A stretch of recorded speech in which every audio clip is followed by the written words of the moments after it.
Nung mga panahon na nag-aaral ako sa law school, may mga panahon na papagalitan din ako na sinasabi niya sa akin, alam mo, kung hindi mo ayusin yung law school mo, magiging kabit ka lang ng politiko.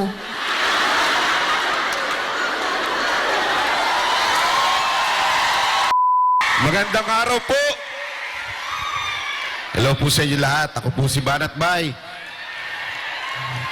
Pero bago po ako patuloy na magsalita, gusto ko lamang pong makilala yung mga kababayan natin dito. Gusto ko lamang po makita ang kamay ng mga taga KOJC. Taas po natin. Ayan, yan, yan. Yun. Itaas naman po natin ng ating kamay kung hindi po tayo taga KOJC. Yung hindi, bakit parang pareho yung nagtaas ng kamay? Niloloko niyo ako. Sige ulit, taas natin yung mga hindi taga KOJC. Ayan. Yung mga nagtaas ng kamay, tulad din niyo po ako. Hindi rin po ako taga KOJC. Ngayong araw na ito, ikikwento ko lamang kung paano natagpuan naming mga banateros ang tunay na mga pangyayari sa loob ng KOJC. Aaminin ko sa inyo, nung una, isa po ako sa mga nagsabi na relihiyong ito ay isang bulaang propeta.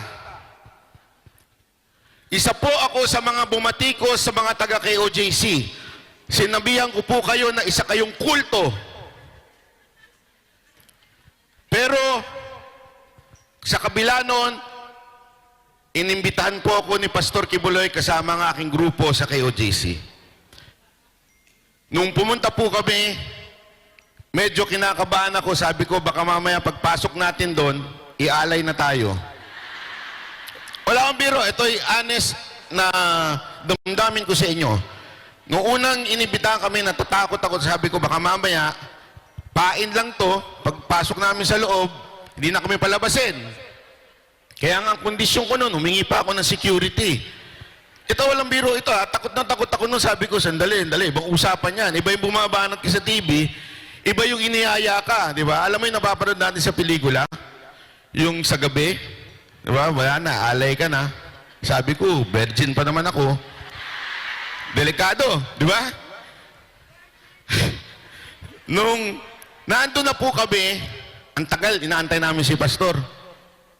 Sabi ko, hindi kaya loko, tos kamata to eh. Parang binudol kami dito ah. Hanggang nung dumating si Pastor, unang bati niya sa akin, Banat Bay, pinapanood kita, binabanatan mo ako ah. Ay ka, di naman. Doon na talagang unang reaction ko, sabi ko, grabe naman to. Parang yun kaagad ang binanggit niya. Hanggang nung kumain na kami, ang nasa laman pa ng isip ko, hindi kaya lason to. Kasi ang sasarap eh. Alam mo yun, parang huling pagkain nyo na to, di ba? Parang, huli na to, ito na yung last supper nyo. Mamaya alay na kayo. Hanggang nung nag-uusap-usap na kami, unti-unting pinapaliwanag ni Pastor sa amin ang lahat ng bagay. Lahat ng ginawa niya sa ministro niya, maging doon sa kontrobersyal niyang mga binitawan, tulad ng appointed Son of God. Marami sa inyo, tulad ko, parang naano kayo dun eh. Bakit ba appointed Son of God si Pastor Kibuloy? Di ba ang Panginoong Hesus yun? Di ba ang Panginoong Hesus ang dapat nating sambahin? Marami sa inyo nagtatanong dyan. Yun din ang unang tanong ko. Pastor, ba't kayo naging appointed? Sino nag-appoint sa inyo? Yun ang unang tanong ko. Hanggang pinaliwanag niya na ang bawat isa sa atin ay appointed Son of God. Na ang bawat isa sa atin, pag tinanggap mo si Kristo, ay appointed Son of God because we inherit yung pong pagiging anak ng Diyos. At doon sa anak ng Diyos ay naglalagay siya ng pinuno. Kung maaalala ninyo, si Pablo, sinabi niya, imitate me as I imitate Christ. Ganun po yun. Sinasabi ni Pastor, sundan niyo ko kasi sinusunod ko ang Diyos, ang Ama. Mahirap maunawaan sa isip ng isang gadon. Ay, sorry, bobo. Di ba po? Mahirap po isipin yun eh. Pero, nung akin pong sinaliksik at tinanong, Lord, totoo ba to? Baka naman pinagluloko lang kami nito tulad ng mga politiko. Eh kami pa namang mga banateros, mga ano kami, medyo pasaway kami. Bakit kami imbitahan dito? Sawang-sawa na po kami sa politiko eh. Sa totoo lang po, sino sa inyo hindi pasawa sa politiko? Meron ba kayo nakitang politiko yung sasabihin sila, magnanakaw kami pag naupo kami dyan. Lahat po ng politiko sinasabi nila, hindi, magsisilbi kami sa bayan. Wala naman nagsabing, hindi, kaya kami tumatakbo para lang magkaroon ng kayamanan. Wala eh. So yun din ang thinking ko. Kaya lang alam nyo mga kababayan, isa lang sa Biblia ang sasagot niyan. You will know them by their fruits. Tama, mali. Wala akong sinabi yung Biblia, you will know them by how many verses they memorize. Wala pong pakialam ang Panginoon kung marami kang minememory na verses. Bakit? Eh si Satanas nga eh, memorize ang Biblia eh. Tama, mali. Ginamit niya pa nga sa Panginoong Isus yun eh, di ba? Nung tinetempt niya. Pero ano, ang importante yung prutas. So tiningnan ko ang prutas, gayon pa man ang buong grupong banateros, ang prutas ng KOJC. Na walang korupsyon, maayos, maganda, malinis, at higit sa lahat, may pag-ibig. Tama, mali. At nasubok kayo nung siege. Di ba ho? Yung mga kasama ko gusto na makipagpatayan eh. Lalo na si Boss Dada. Talagang gigil na gigil. At saka yung isang mataba doon. Si Jay, mura ng mura, di ba? Hanggang to the point na pinagkamalan na nga nila ako yun. Nakakapagtakang. Kasi alam niyo hindi ko anong sinasadya yun ha. Na nagkasakit po ako nung araw na yun. Kasi marupok po ako eh. Ay, may ganun. Totoo po, maasakitin po ako. Sila lang yung naandun. Pero ang tatapang ho nila. Panay ang bulong ni Ma'am Hana sa kanila, wag ha, relax lang kayo ha. Relax lang kayo. Kasi nga, gigil na ho sila eh. May dala ng ice pick yung isa doon, no? Pero ang mga taga KOJC, minahal nyo. Bakit? Eh yun din ang turo eh. Isinabuhay nyo. Isinabuhay ng bawat isa sa atin yun. Kaya naman din kami, mas lalo kami nakumbinsi. Hindi lang yung Glory Mountain na napakaganda, hindi lamang po yung Kingdom, pati po yung Prayer Mountain napakaganda. Yung patakaran ninyo, lagi niyang tinatanong sa akin pag hindi kilala si Pastor, paano ba naging mayaman yung grupo na yan? Sa totoo lang, di ko rin alam. Nga di ba yan o? Paano isang grupo makakagawa ng ganito? Alam nyo sa totoo, isa lang. Pag walang korupsyon. Tama, mali. Aminin natin, hindi naman po KOJC ang pinaka-dominant religion sa Pilipinas. Pero paano nyo nagawa to? Lahat kasi kayo eh, binibigay nyo, at yung pinuno ninyo, hindi binubulsa. Kaya mga kababayang, hindi taga KOJC, mainggit naman tayo sa ganito. Mainggit naman tayo sa leader na honest.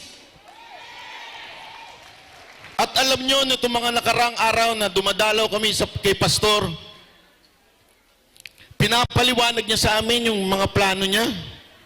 Alam nyo reaction ko? May tama talaga to. Hindi, walang biro ha. Ito, diretsuhan na ito, being honest. May tama itong tao na ito. Bakit? Ang dami niyang gustong mangyari.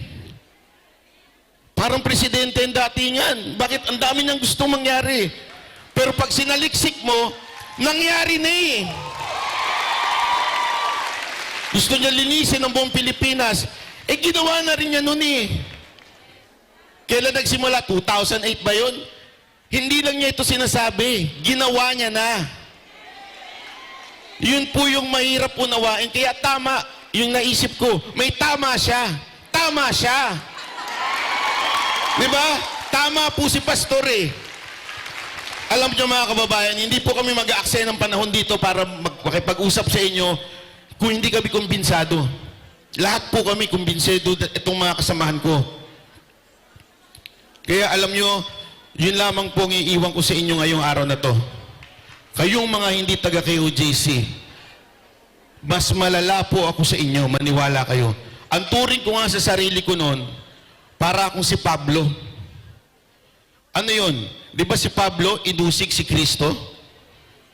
Talagang inusig hanggang kaduluduluhan. Pero, si Pablo ang isa sa pinakamaraming nagawang sulat sa Biblia. Hindi ko naman sinasabing si Kristo si Apollo Kibuloy. Pero ganoon din po ako. Inusig ko po si Pastor Kibuloy. Ang buong grupo ko, walang lakas loob na nagsabing kulto itong grupo na ito, kung hindi yung grupo ko po. Yung iba tahimik eh. Bakit? Kasi siyempre, alam naman natin, kasamahan ni Pangulong Duterte. Pero kami pinagtawanan namin. And yet, nung nakita namin, ang usapan namin, gayahin natin si Pablo. Na talagang tulungan natin si Pastor na mamuno sa ating bayan. Umpisahan natin sa Senado. So kayong mga kababayan natin hindi taga KOJC, maniwala po kayo, mag-research lamang po kayo. Huwag kayo maniwala sa akin o sa sino mang sa amin. Mag-research po kayo. Makikita ninyo ang ganda ng kanilang pamumuno. Nakakainggit. Kaya nga, di ba, bakit natin hinalal si Pangulong Duterte? Inggit po tayo sa Davao eh. Tama? Gusto natin yung katulad ng Davao, maayos, malinis, mababa ang krimen. Ganon din po dito. Maayos po ang kingdom. Maayos ang ministro. Paano nangyari? Dahil sa kanilang pinuno. So, agawin uli natin. Amen? Agawin kasi inagaw natin si Pangulong Duterte, di ba? Inagaw natin si Pangulong Duterte sa Davao. Hiramin uli muna natin si Pastor Kibuloy. Okay po ba yun? Maraming salamat po. Ako po si Banat Bay.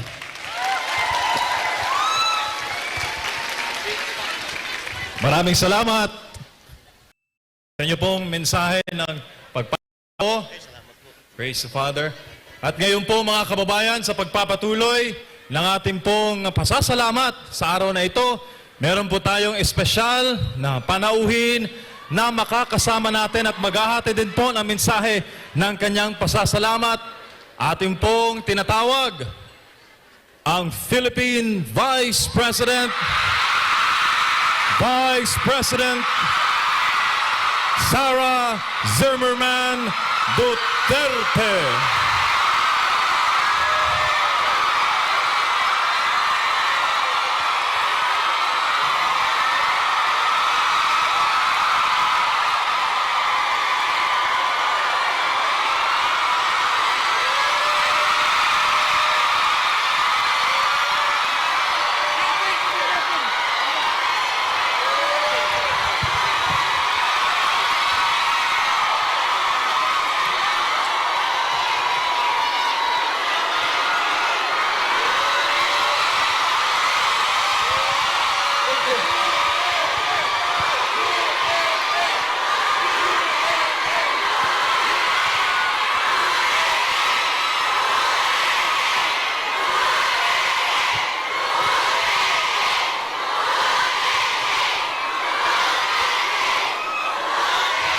Maraming salamat.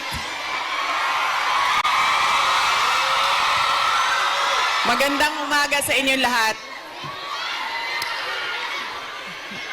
Maaari po siguro muna kayong maupo.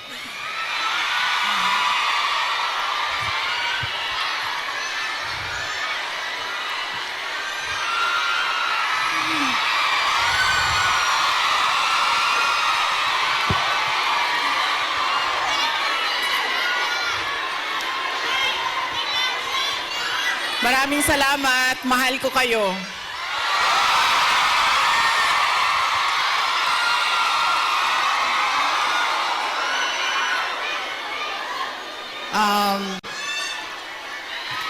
Upo muna siguro para yung mga nasa likod makakita din. Kawawa naman yung nasa likod. Okay?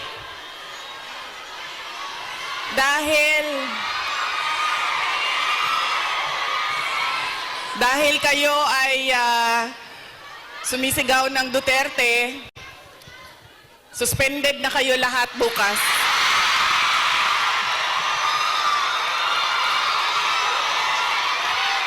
Suspended kayo, suspended.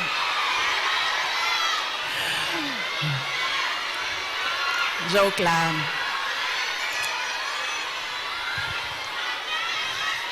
Unahin ko muna ang aking mga pagpapasalamat.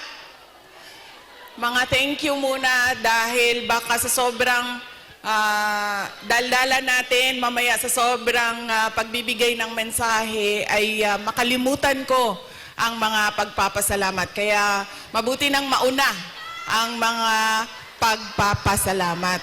Una, tayong lahat ay nagpapasalamat sa Hong Kong government and sa Hong Kong police sa kanilang tulong sa atin para mabuo ang ating pasasalamat ngayong araw na ito.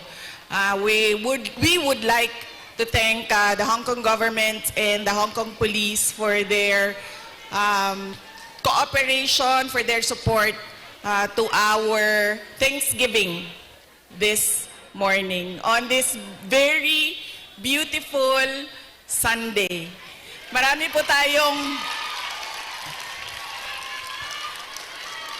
tayong mga kababayan na nandoon sa labas at lahat ng mga first-timer na nakakita sa akin.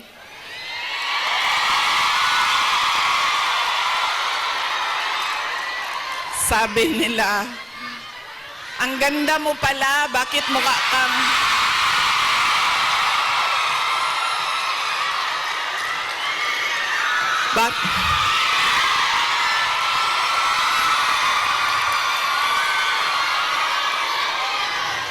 Ay, Macau! Hello! Maraming salamat!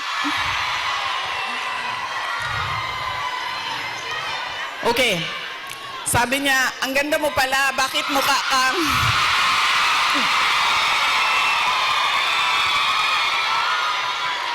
Bakit mukha kang Shrek sa mga picture mo sa internet? Tapos sabi ko sa kanya, sabi ko, ma'am, basta Pilipina, maganda talaga yan. Tayong lahat yon. Now, hindi ko lang alam sa mga Pilipino, sa mga lalaki natin, pero sigurado ako sa mga Pilipina ay maganda. Dahil, ano ang ating proof o evidence sa buong mundo na maganda talaga ang Pilipina? Ilan ang Miss Universe natin? 4. 4 ang Miss Universe na winners ng Pilipinas. Kaya, ibig sabihin, global ang beauty ng Pilipina. Kaya, bago ang lahat, sabihin niyo sa lahat ng kaaway ninyo, Pilipina ako, maganda ako.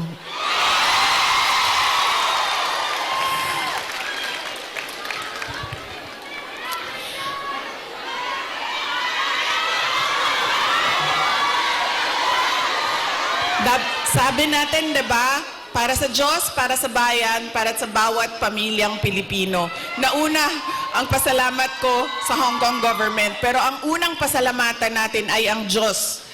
Para sa araw na ito, para sa magandang araw na ito, at para sa oportunidad, pagkakataon na ibinigay niya sa atin na magsama-sama ngayong March 9 dito sa Hong Kong.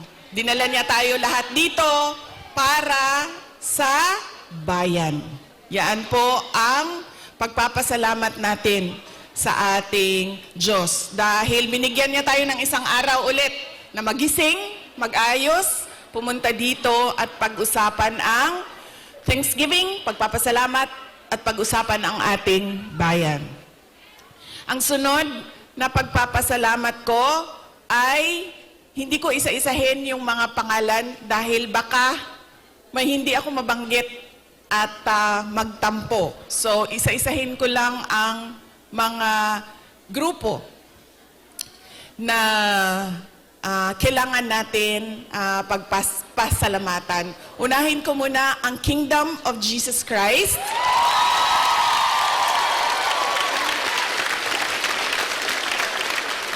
Dahil sa kanilang pagod, luha at pawis para mabuo ang ating Thanksgiving ngayong umaga na ito.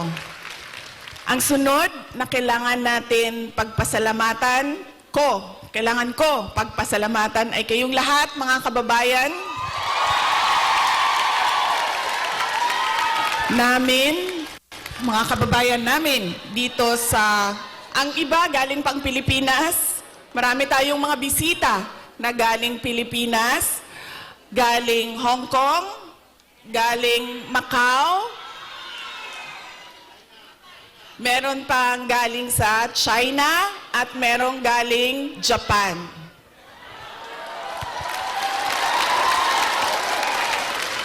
Maraming salamat sa inyo dahil ibinigay ninyo ang oras ninyo ngayong araw na ito. Madami sa inyo kailangan maglaba.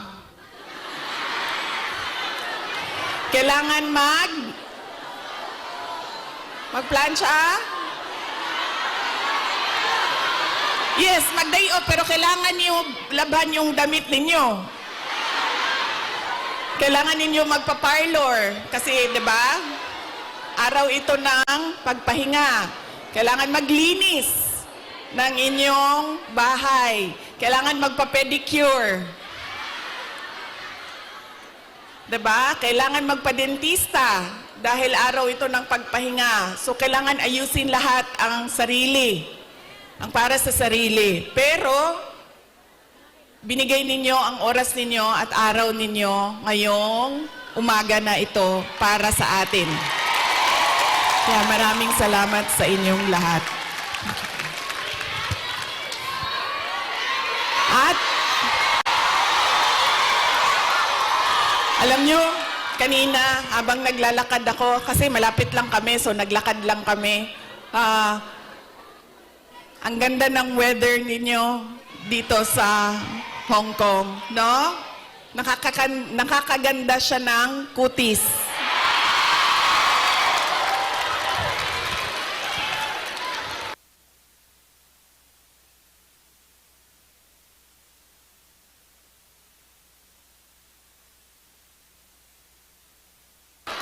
Anong sabi namin na nakatira sa Pilipinas at yung mga nakatira sa mga kababayan natin sa Middle East?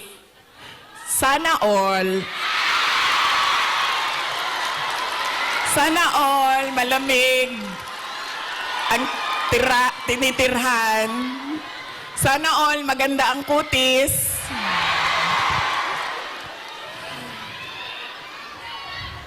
Kaya isa din yan sa dapat ninyong ipagpasalamat sa Diyos. Nandito kayo sa lugar na hindi magulo, maganda ang klima, at lalong-lalo na nandito kayo dahil meron kayong hanap buhay. Hindi natin gusto na umalis ang ating mga kababayan sa Pilipinas. Pero marami sa atin, dahil walang oportunidad sa ating bayan, ay nakikipagsapalaran sa iba't ibang lugar sa mundo para sa inyong mga pamilya. Kaya yun ang sunod natin na pagpasalamatan, yung ating mga mahal sa buhay. Bawat pamilyang Pilipino, kailangan natin magpasalamat sa kanila dahil binibigyan nila tayo ng lakas, sinusuportahan nila tayo, at tinutulungan nila tayo sa ating pakikipagsapalaran sa ibang lugar. Ayaw nila na umalis kayo, ayaw nyo rin naiwanan sila. Pero kailangan natin gawin dahil kailangan suportahan ang ating mga pamilya. Okay? Pagpapasalamat ulitin ko sa Diyos, sa Hong Kong government, Hong Kong Police, sa KOJC, sa inyong lahat, mga kababayan namin na nandito, at syempre kailangan natin pasalamatan ang PDP laban. Parang tinanggal na ata nila ang laban, no? PDP na lang, no? Opo.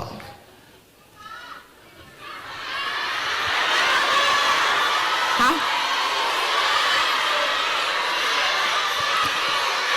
Okay, suka. May dala sila para sa inyong lahat. Inutusan silang bumili ng suka. Nagdain taon silang sinamak. Sa gusto. Nagdala po sila og pinakurat. Kinsay gusto. Okay. Bagay na sa lechon Macau og pinakurat. Kaganina bitaw naglakaw ko dito. Kana ganing ay, sorry. Kanina, naglalakad ako doon. Yun bang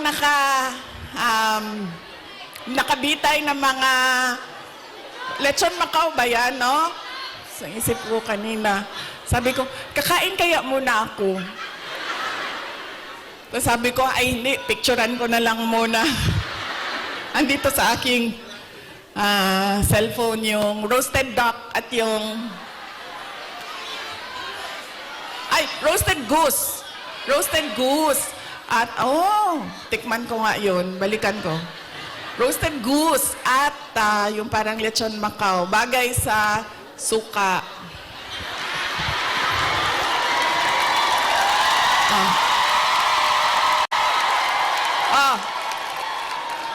Ano pa ang bagay sa suka? May oras pa ba ako? Bigla na lang ako palisin dito. Ano pang bagay sa suka? Ang ating chorizo longganisa. Diba? Bulad. Chicharon. Mangga. Mangga at suka. Kinilaw.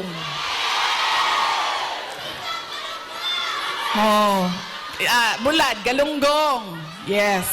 Diba? So, kaya tayo lahat nauutusan na bumili ng suka. Kasi lahat yan, lahat ng pagkaing masasarap, kailangan ng suka. Alam niyo, wala sa listahan ko yung speech na suka na yan. Actually, wala ko listahan ng speech ko dahil matagal ako kagabi nag-decide kung pupunta ako dito sa Thanksgiving.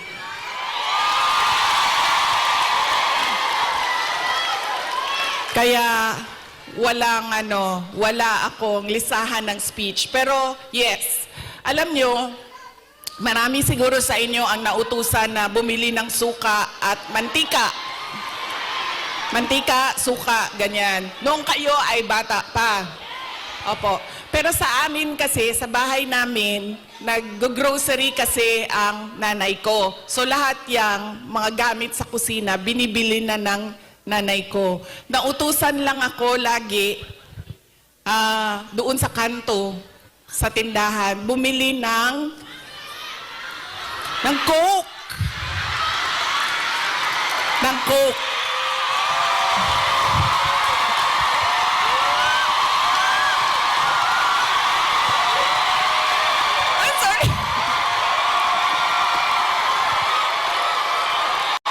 Totoo yan. Hindi joke yan, ha? Totoo yan. Alam nyo, di ba, tag 5 pesos lang ang Coke noon? 1980s? Or less pa nga ata siguro? 5 pesos? O, mga 4 pesos ang Coke noon. Tapos, ang pera natin, yung papel na green na 5 pesos. Oo. Yan yon. Pero totoo yan, ha? Hindi, Coca-Cola, ha? Kasi kayo naman, pag sinabing Coke, tapos wala pang ano noon, wala pang 1.5, 2 liters. Litro lang yan. Litro lang yan nung kapanahonan natin. So yun. So, saan na tayo? Sa pagpapasalamat. Papasalamat tayo sa PDP. Ating mga kandidato sa PDP. Aabot tayo dyan mamaya. And syempre, kailangan natin magpasalamat kay Pastor Apollo Kibuloy for his generosity. Alam nyo, bumisita ako sa kanya nung siya ay nasa hospital, sa Pasig Hospital. Sabi niya sa akin, kung hindi ako nakulong, kung hindi ako inoppress, pinahirapan, hindi ko maisip na tumakbo para tumulong sa mga nakakulong, sa mga pinapahirapan at sa na-oppress. Sabi niya, tama lang na ganito ang nangyari dahil naliwanagan ako at napaabot sa akin ang mensahe na kailangan kong tumakbo bilang senador para tumulong sa mga nahihirapan at pinapahirapan.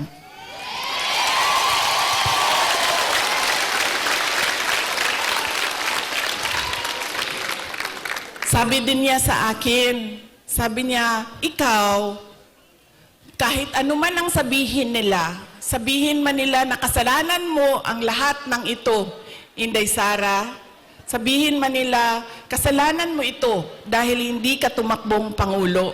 Pero sabi niya, ayun na.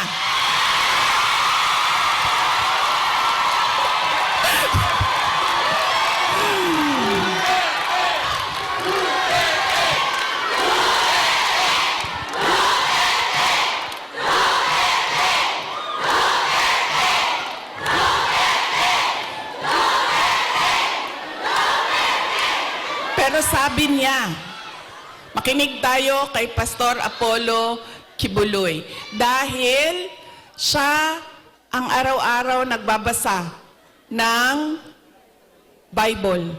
Siya ang nakakaalam by heart kung ano ang salita ng Diyos. Anong words of God. Sabi niya sa akin, sabi niya, ganitong nangyari sa buhay ko. Sabi niya, Inday Sara, ganyan din nangyari sa buhay mo dahil hindi pwede na ikaw ang mauna at sila ang sumunod. Dahil wala ng katapusan. Dapat sila ang mauna at ikaw ang sumunod.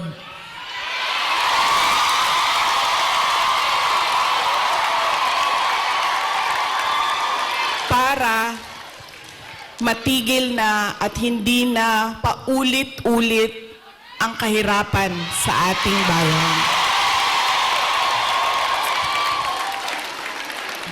Kaya, nung sinabi niya sa akin yon, hindi na masyadong masakit. Masakit pa rin sa akin pag nakakarinig ako ng kasalanan mo yan lahat, Inday Sara. Pero iniisip ko na lang, nako, sinabihan ako ni Pastor Kibuloy, you are there, you are where you are intended to be by God. Exactly where you are.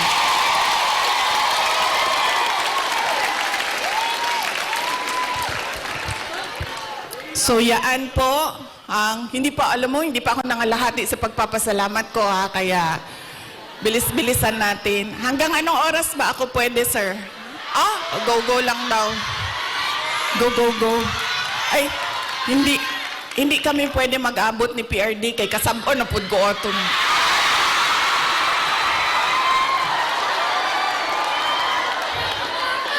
Kibaw mo nang nagsayo ko.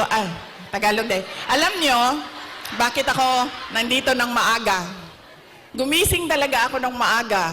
Ang alarm ko, 6:30 a.m. 7 a.m., 7:30 a.m., 8 a.m. Apat yung alarm ko. Para hindi kami mag-abot ni President Rodrigo Duterte. Kasi pagagalitan na naman niya ako sa mga pangyayari. No, hindi naman siya nagagalit. Actually, mabait. Kumalma na si PRD nung medyo nagka-edad na siya. Mahal ko kayo.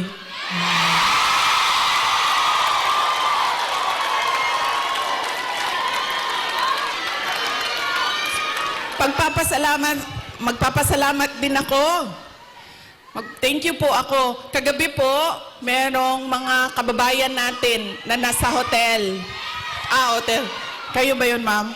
Opo. Maraming salamat sa pag-welcome ninyo sa amin doon sa hotel. Mahal ko kayo. Maraming salamat. Pero bakit, ma'am, wala kayong dala na roasted goose? I'm sorry, may dala kaming suka. Kayo, walang dalang roasted goose.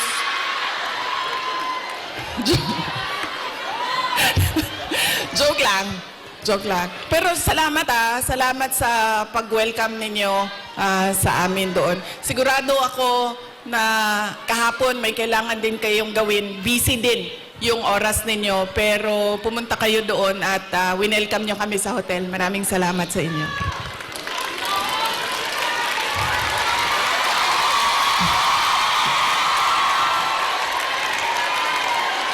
Ang sunod ko po na pagpapasalamat ay personal po sa akin. Para sa inyong lahat, mga kababayan namin dito sa China, sa Hong Kong, sa Macau, dahil noong 2016 ay nagkita-kita din tayo dito para sa pagpapasalamat, tapang at malasakit at suporta sa administrasyon ni Pangulong Duterte. Kaya, papasalamat po ako dahil from 2016 hanggang 2025 ay nandyan pa rin kayo at nandito pa rin kayo para sa bayan. Maraming salamat. Sunod po ay personal pa rin ang pagpapasalamat ko sa inyong lahat, sa tulong ninyo, sa kampanya ninyo, sa suporta ninyo para sa akin at sa boto ninyo noong nakaraang halalan noong 2020.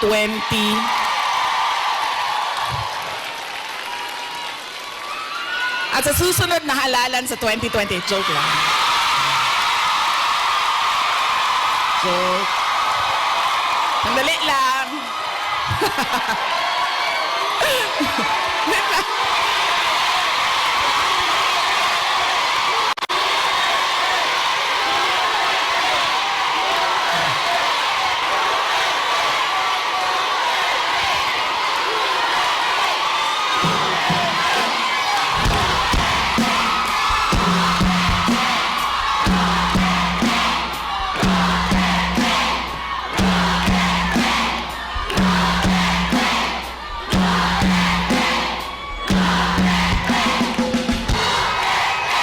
Okay.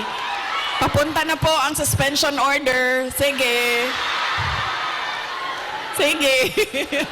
Maraming salamat sa suporta ninyo noong 2022. Thank you very much sa inyong lahat, mga kababayan. Alam nyo, una ko pong naramdaman na mukhang mananalo ako sa eleksyon dahil nakita ko ang overseas absentee voting results. Una siyang lumabas. So nakita ko na I think 98% lahat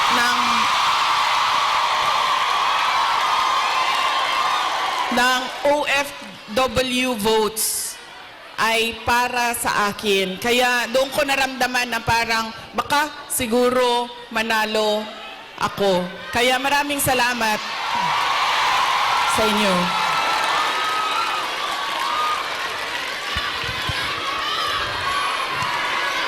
Ang susunod ko po na pagpapasalamat ay sa akin pa rin, para sa inyong lahat, sa suporta ninyo sa aking mga kasamahan, sa aming trabaho, sa programa at proyekto ng Office of the Vice President. Maraming salamat po sa inyong lahat. Dahil kayo lang po ang sumusuporta sa OVP, ang buong gobyerno po ay iniwanan na po ang OVP.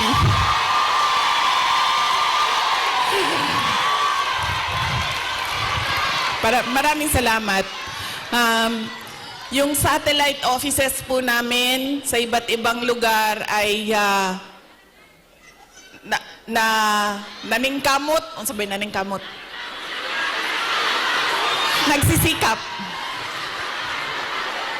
Yung satellite offices po namin ay nagsisikap na mahanap yung mga geographically isolated and disadvantaged areas at hindi lang nakatuon sa National Capital Region. Kaya salamat po sa suporta ninyo sa Office of the Vice President. Ang susunod po na pagpapasalamat ko ay ang mahal ko kayo.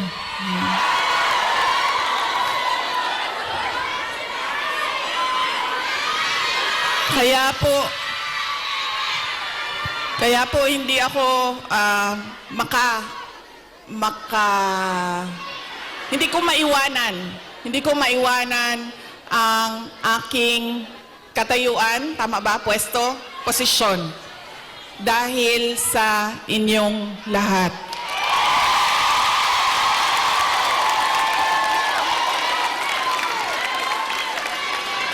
Ang sunod na pagpapasalamat ay mula po sa aming pamilya, ang pamilya Duterte.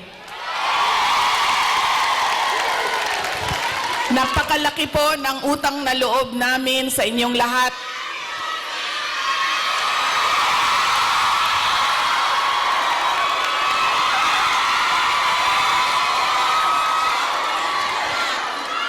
Dako kayo ang amo ang utang nga kabubuton kaninyong tanan, mga kaigsuunan namo.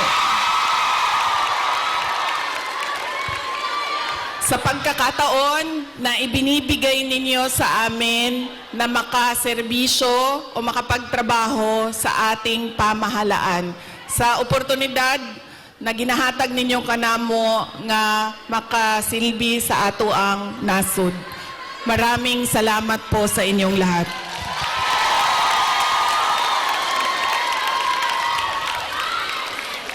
Okay, so yan na po ang aking mga pagpapasalamat. Meron pa ba akong hindi na Maraming salamat, ma'am. Ang sunod ay lilipat na po ako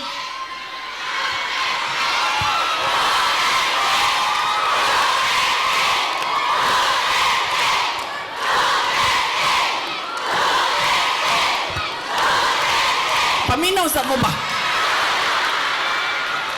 Kadyot lang mo. Alas 12 na. Alas 12 na. Kinsay magpakaon sa ato adin eh.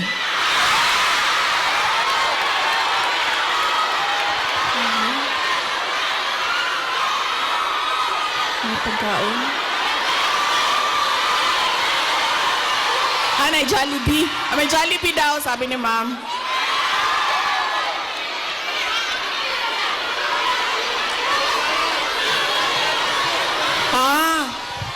Okay. So, hindi daw tayo kakain lahat para sa bayan.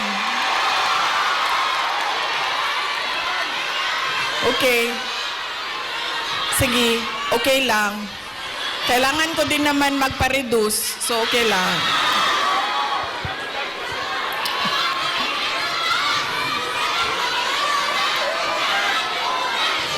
lang, darating tayo dyan sa ayuda na yan, ha? Wait lang. Kasi, tuloy-tuloy ko na, ha? Ang susunod ko po ay ang dahil pagpapasalamat po ito kay PRRD, former President Rodrigo Duterte, ay mag-share ako sa inyo ng aking pagpapasalamat sa kanya. Medyo mahaba itong kwento na ito, so mamaya nyo na singilin yung mga suspension order ninyo. Alam nyo, isa lang, sa lahat-lahat siguro ng pagmamahal or generosity ni former President Rodrigo Duterte, isa lang ang stand out. Nag-iisa lang ang lagi kong pinagpapasalamat sa Diyos na ginawa ni Tatay Digong, ni former President Duterte sa akin.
Hello?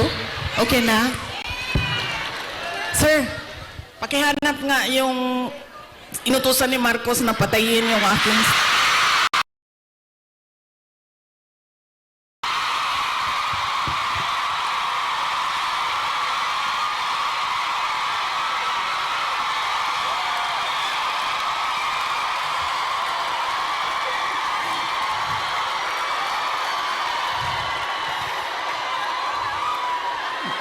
Yan. Dahil sa mga ganyan, nakakasuhan ako eh. Malay natin, di ba? Baka may inutusan dyan.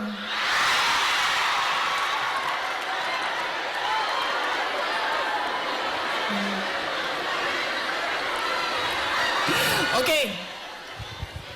Isa lang.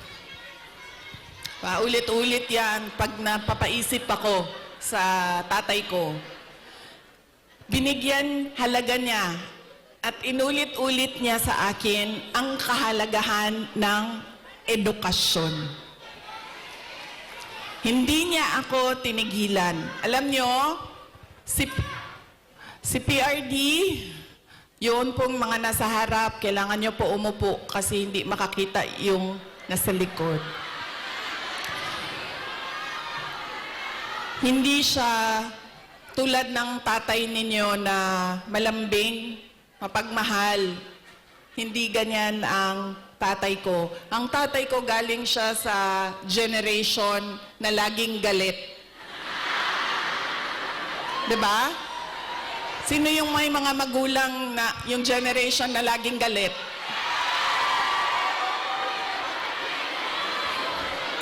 Yan. Galing dyan ang generation. Galing dyan ang tatay ko sa generation na yan. So, lagi siyang galit. So, sa akin, maalala ko, sinabi niya talaga sa akin, paulit-ulit habang ako ay lumalaki. Ikaw, sabi niya, hindi ka tao sa paningin ko. Napaisip ako noon, diba? Sabi ko, pusa o aso? Sabi niya, hindi ka tao sa paningin ko kung hindi ka abogado o doktor. Totoo yan. So paulit-ulit niya yan na sinasabi sa akin.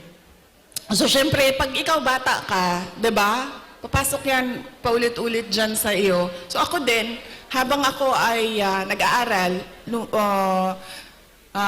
ako ay lumalaki, nag-aaral ka, elementary, high school, napasok na sa isip ko. At 4 years old hindi ko alam, baka sa tiyan pa lang sinasabihan na ako ng tatay ko, ikaw, hindi ka tao. O hindi ka... Kasi 4 years old pa lang, sa yearbook ko ng kindergarten, nakalagay doon, I want to be a pediatrician. Imagine nyo, hindi doktor Alam ko kung ano ang specialty ko. Sabi ko, I want to be a pediatrician. Andyan pa yan hanggang ngayon, ang yearbook na yan. Kaya,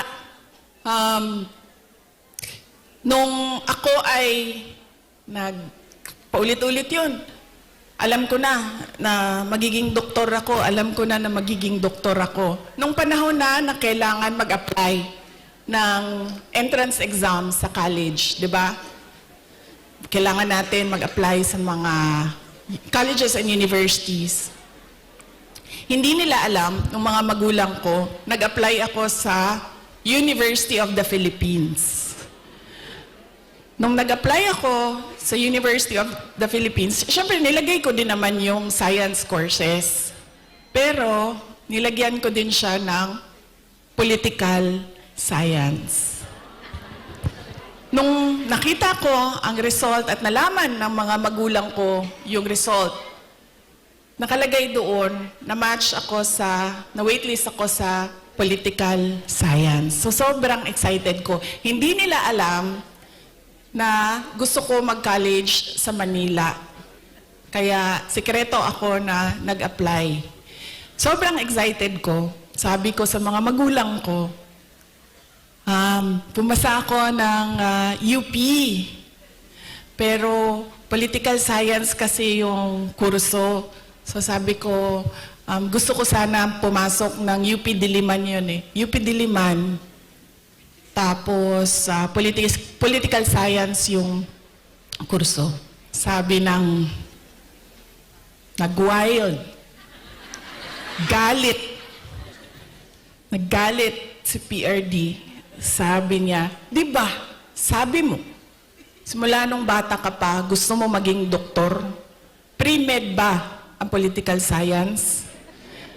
Tapos sabi niya, hindi ka pwede pumasok ng University of the Philippines. Kahit saan man yan. Sabi niya, dahil kilala ko ang ugali mo. Anak kita. Alam ko kung anong ugali mo. Sabi niya, marirecruit ka lang ng makabayan. Aakyat ka. Totoo ito, sinabi niya. Aakyat ka ng bundok. Magiging NPA ka. Ikaw ang magiging head ng New People's Army. At ikaw ang makakalaban ko pagdating ng panahon. Kaya hindi ka pwede pumasok ng University of the Philippines. So sabi niya, pumili ka. Kahit anong paaralan dito sa Davao, pumili ka dyan. So sabi ko sa mama ko, Ma. So sabi ng mama ko, sige na lang, kasi sinabi mo man doktor, so mag-pre-med ka na lang. Okay. Nag-pre-med ako. Tapos, syempre, papunta akong doktor, so binilisan ko yon, natapos kaagad ako. And then, ito na. Mag-medicine na. Sobrang excited si President Duterte na magpapasok na ako ng medicine proper. Siya ang pumili ng paaralan. Siya ang pumili kung saan ako titira. Tapos, pumunta na lang siya sa akin at sinabi niya na, ayan na, may school ka na, na-enroll ka na, may bahay ka na, pumunta ka na lang doon ng ganitong date. So pumunta ako doon. Pagdating ko doon, kompleto na. May kama na ako, may washing machine, may refrigerator, may kotse pa. Ganyan siya ka-excited. Sige ma'am, ipa-adapt kita sa tatay ko. Huwag ka mag-alala. Ganyan siya ka-excited noong ako ay medicine na. Tapos, syempre,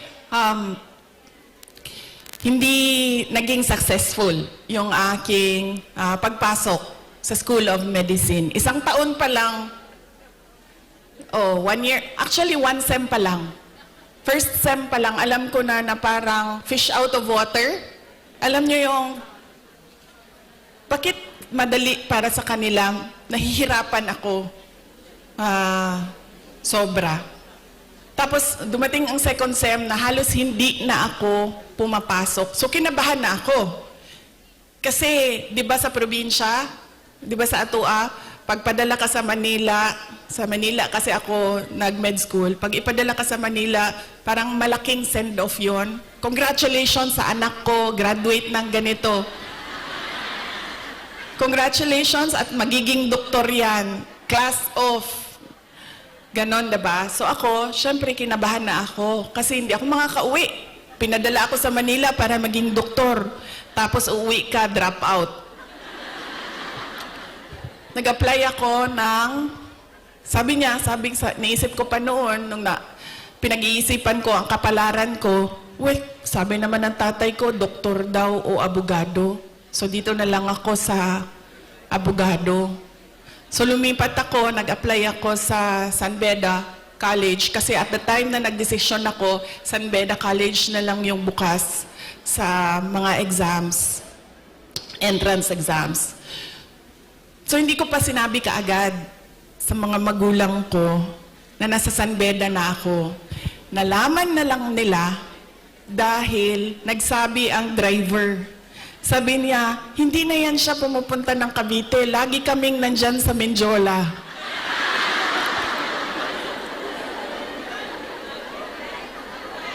Nung nalaman niya na nasa law school ako, sobrang, I think mas masaya siya nung nalaman niya. Mas masaya siya, mas excited siya noong ikumpara ko nung papasok ako ng med school, nung nalaman niya na nag-apply na ako ng law school. Tapos, syempre sinabi ko sa inyo, di ba, hard love. Hard love yung generation ng parents natin, mga magulang natin. So, nung mga panahon na nag-aaral ako sa law school, may mga panahon na papagalitan din ako na sinasabi niya sa akin, alam mo, kung hindi mo ayusin yung law school mo, magiging kabit ka lang ng politiko.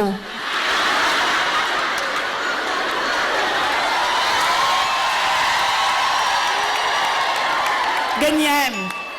Ganyan siya kung, di ba pangit pakinggan sa atin? Pero ganyan yung style niya para idikdik sa'yo na mag-aral ka. Tapos meron pang isang beses na sinabihan niya ako, alam mo, kung hindi ka mag-aral ng mabuti, magiging halaman ka lang dyan sa gilid. Ganyan yung force by which he emphasized into my brain that I need to become a lawyer. So nung pumasa na ako ng bar, doon ko nakita ang pagbabago sa magulang ko. Hindi sa nanay ko dahil ang nanay ko sobrang supportive nun. Kahit maging halaman ako, didiligan ako nun eh. Ganyan kabait ang nanay ko. Diba? Pero nung nakita niya yung grade ko sa bar exams at nakita niya na mas mataas yung grade ko sa bar exams kesa sa kanya nung tatay ko. At hindi lang 0.1, 0.2, 0.3. 5 points ang layo namin sa grado. doon siya nagbago. Parang naging tao na ako sa paningin niya. Lalo pati, pag every time nababanggit yung grade sa bar, hindi na siya talaga nagsasalita. Tapos lagi ko pa sinasabi sa kanya, sabi ko, partida yan pa ha, kasi hindi ako nag-aral eh. Kung nag-aral ako, top-notcher ako eh.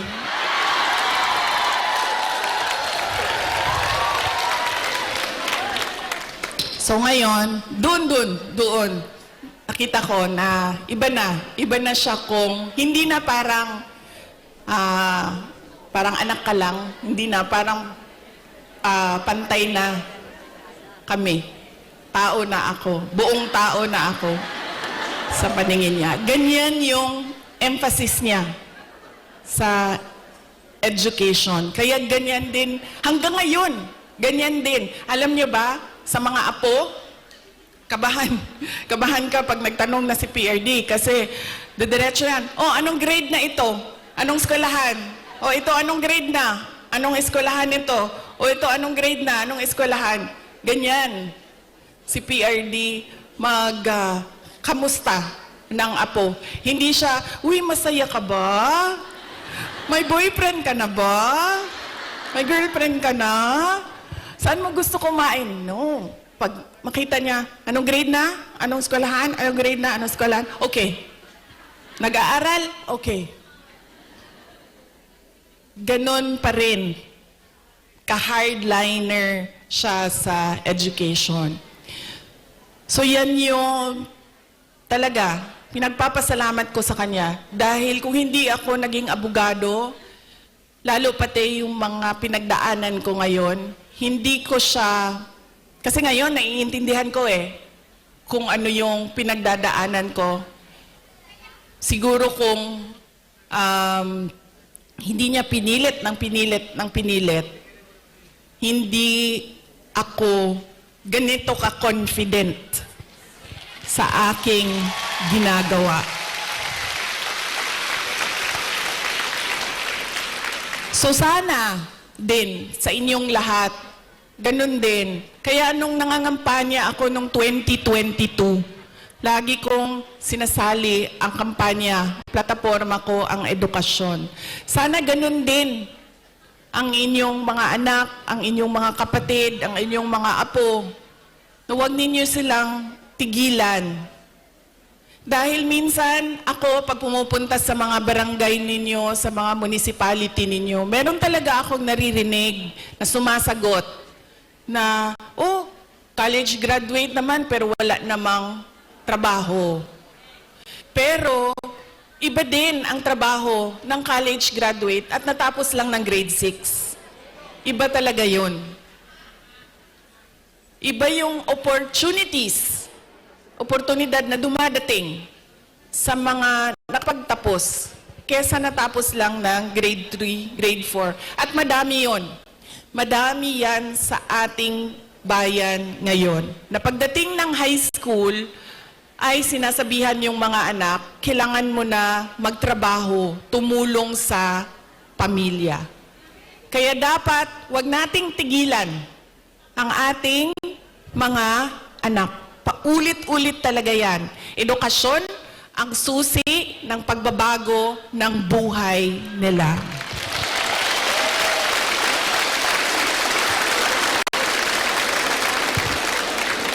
Pagpapasalamat para kay PRRD para sa edukasyon.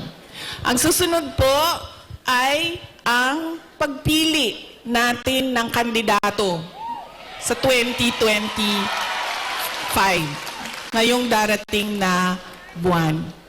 Kay bao mo na tagam, nakakaon ba akong tagam atong 2022, no?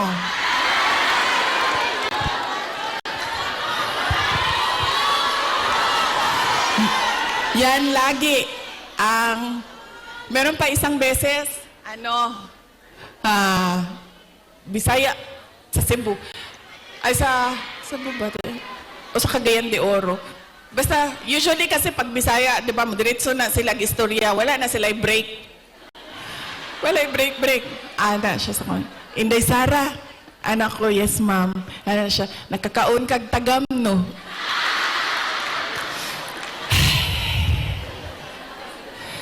Ana na lang ko sa iya ha. Sagdi na lang ma'am. Basta ikaw, makakaon ka og sakto, okay na ko.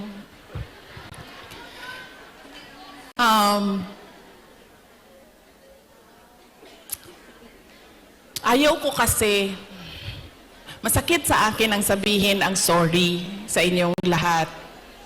I-explain ko na lang.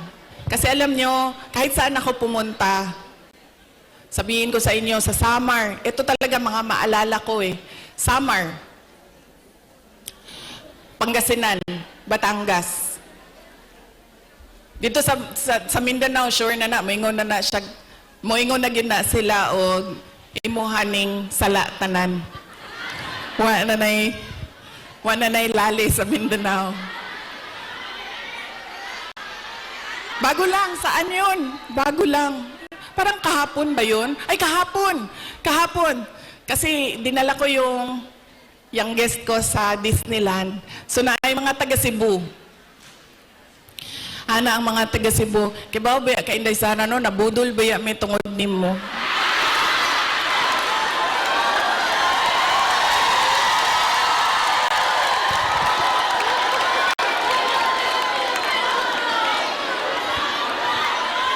Ang sa Samar, sabi sa akin, maalala ko yun, kibaw ka, hindi sana Tagalog siya, kay kanang waray man, ay sanang waray man na sila dito no, so nagtagalog siya sa ako.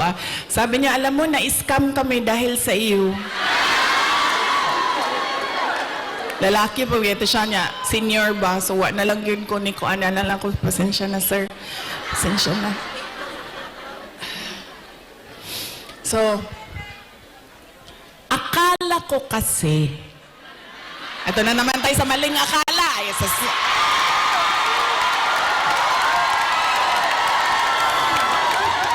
Hindi totoo ito. Akala ko kasi,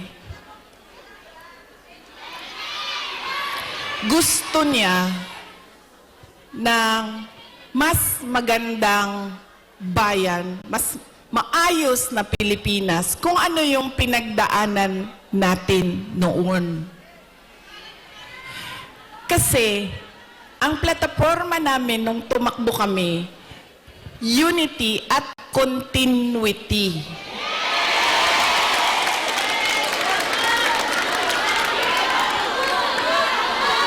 Nabudo lagi.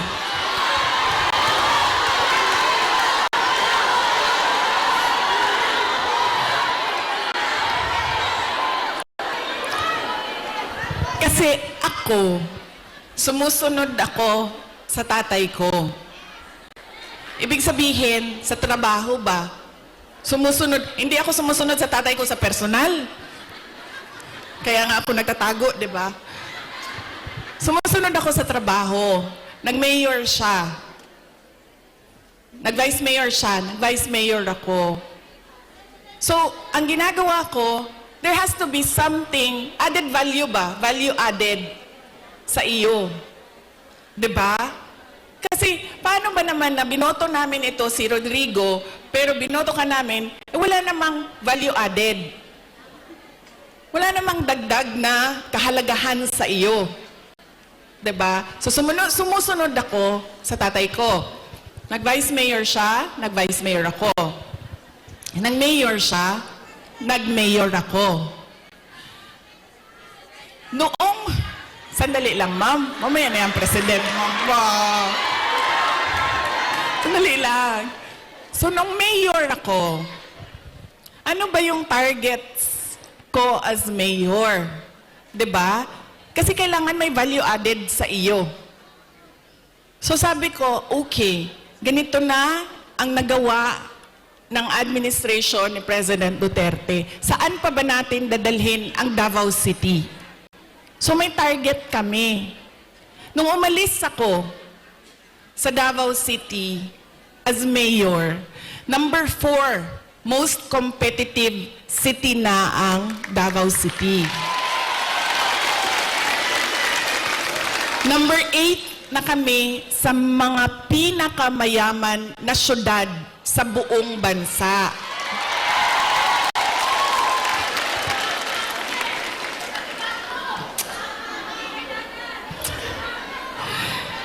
Insurgency-free na ang Davao City. Alam nyo, buong term ni PRD, hindi niya natapos talaga yung problema ng Pakibato.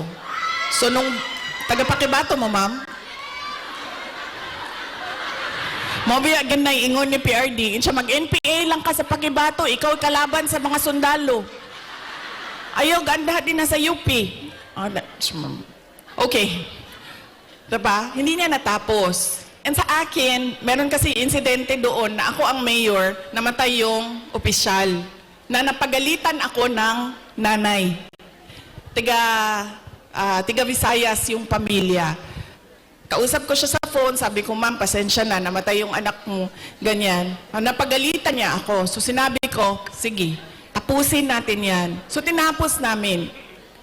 In 3 years, o 4 years. In 4 years, tinapos namin yung problema sa Pakibato. There has to be something new and something better in you.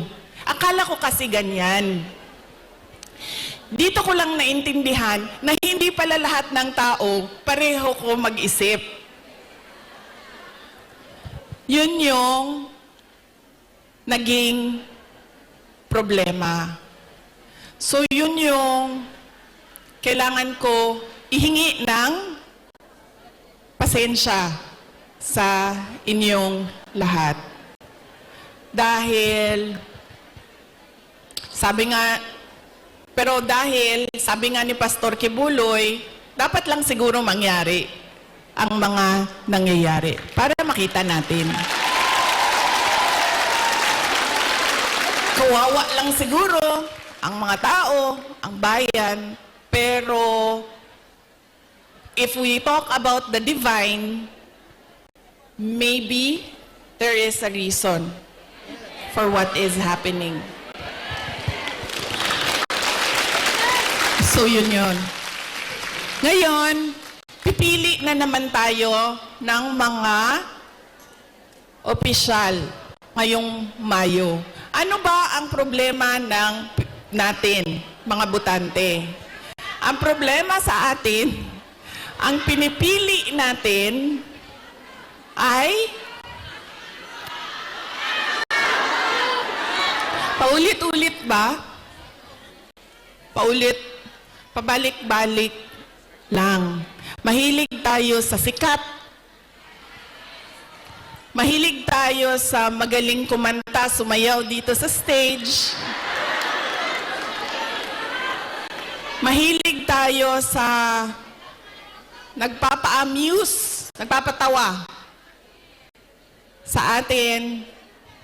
At mahilig tayo sa hindi natin tinitingnan kung ano ba yung karakter, totoong karakter ng tao sa likod ng mukha niya sa TV. Ganyan tayo. Ang ugali ng mga Pilipinong botante. Kaya siguro dapat sa darating na halalan, pag-isipan na natin ang ating iboboto. Sabi ko nga sa inyo, nadala na ako, na-scam na ako, nabudol na ako. Hindi ako mag-endorso ng kandidato. Kasi baka pagkatapos ng eleksyon, sasabihin nyo na naman, na-scam ba yamin Inday Sara dahil sa iyo? Ang gagawin ko para sa inyo, sasabihin ko, ano ba ang kailangan nating gawin as voter? Ano? Una, huwag natin ibenta ang boto natin. Diba? Ngayon, legitimate na ang vote buying. Nakatago siya sa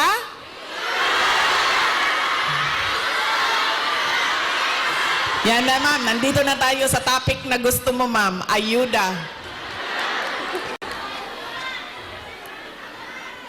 Ganun na ang mga politiko ngayon. Bibigyan ko kayo ng example, ha, ng experience ko sa mga pagbibigay ng ayuda o vote buying.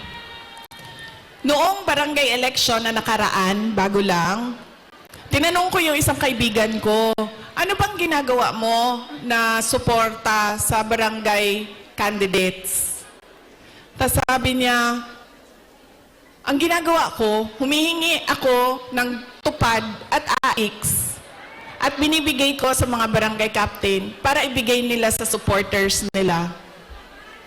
So sabi ko sa kanya, okay, hindi ko magawa na ganyan yung suporta na ibigay ko sa mga local barangay candidates. Pero totoo yan.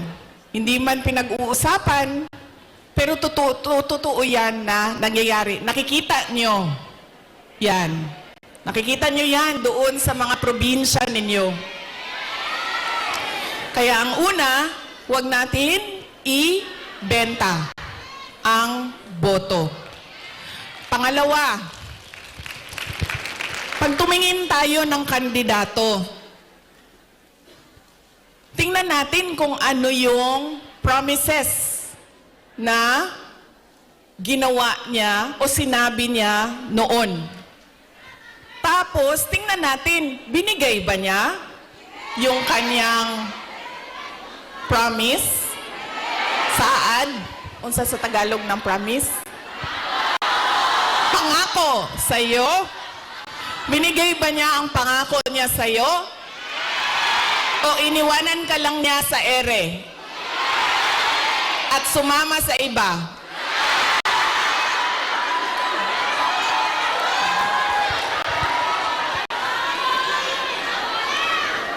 Ganyan. Ang pangalawa, na kailangan natin isipin. Itong kandidato na ito, paulit-ulit ko na to binoto, Ano ba sinabi nito noon? Ano bang nagawa niya? Ano bang rason niya? Bakit hindi niya nagawa? At ano yung mga totoong nakikita ko na nagawa na? Yan yung pangalawa. Pangatlo, ito talaga. Wala sa buong mundo ang makakakontra sa akin, kahit isa, nito. Dahil ako ay produkto din ng political dynasty. Galing ako sa pamilya ng mga politiko. Ang lolo ko, governor ng undivided Davao. Cabinet member ni Marcos Sr. Ang tatay ko, vice mayor, mayor, president. Mga kapatid ko, mga politiko din. Hindi dahil Duterte ang apelido, ay iboboto na ninyo. Kailangan pag-isipan din natin. Duterte ito, pero ano ang maitutulong niya sa bayan? Ano ang magagawa niya para sa bayan? Kaya hindi pwede na pabalik-balik lang na apelido ang binoboto natin. Kailangan yung anak, yung apo, yung asawa, kapag tumayo sa harap ninyo, ay meron siyang sinasabi. Hindi yung tatayo siya, at dahil Duterte siya, kakanta na lang siya para sa inyong lahat. Pangako sa'yo. Diba? Hindi pwede.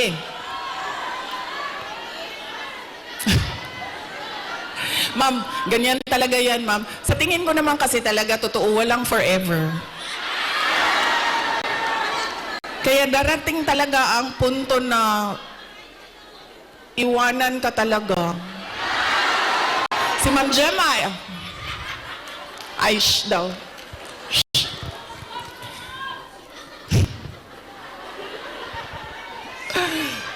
'Di ba? Hindi pwede yan. Hindi na pwede. Kasi yan yung ganun tayo dati. Oo, ito. Tinanong ko isang beses dito sa Manila, sa NCR. Tanong ko, Ma'am, sinong kandidato niyo sa mayor? Sabi niya, si ano, ganito, apelido. Sabi ko, di ba sila din yung mayor dati? Sabi niya, oo, yung uncle niya. Sabi ko, so bakit yan pa rin ang pipiliin ninyo? Sabi niya, nasubukan na kasi. So, syempre ako, hindi na lang ako nagsalita. Pero nakita ninyo yung behavior sa pagpili ng kandidato.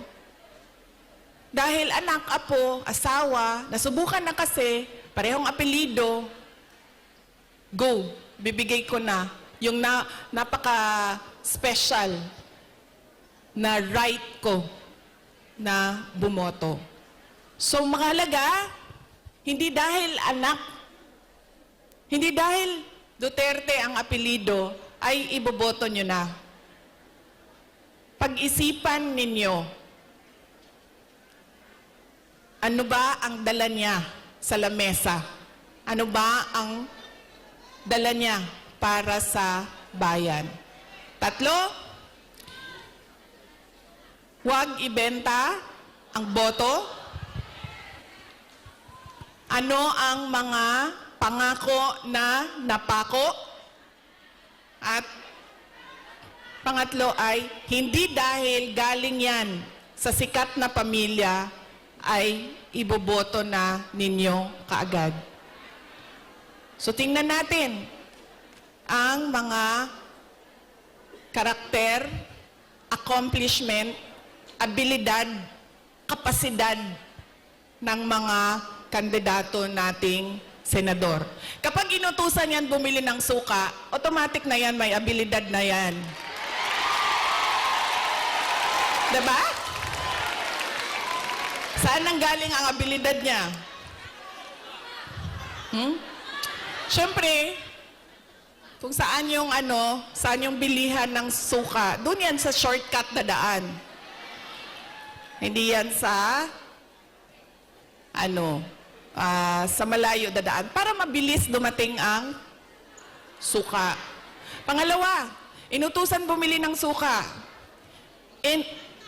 Napadaan sa barkada. So, ang sinabi ay, ayun na ng mangga-mamba, kadyot lang, ma'am. So, ang sinabi niya ay, pare, pahatid naman ito ng suka namin sa bahay kasi kailangan yan doon. Dito nang muna ako. 'Di ba? Abilidad. So, mahalaga yan.